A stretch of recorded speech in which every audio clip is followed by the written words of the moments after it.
Below and above the audible frequency range are known age.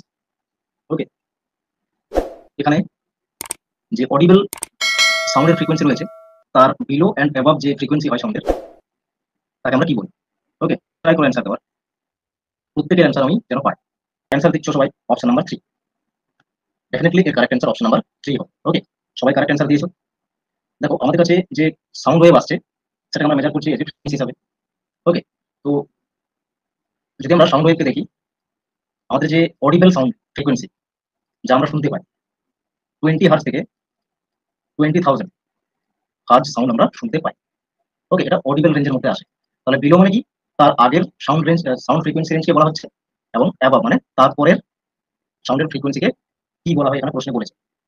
Definitely যেটা আমার audible তার below যা হবে তাকে বলা হবে, দেখো এখানে পুরো চার্ট রয়েছে, ঠিক আছে, ফ্রিকোয়েন্সি রেঞ্জের, যেখানে এটা হচ্ছে আমাদের 20 থেকে 20,000।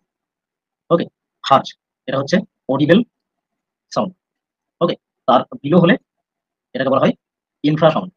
ওকে, এটা অডিবল রেঞ্জের মধ্যে আসছে না আমার।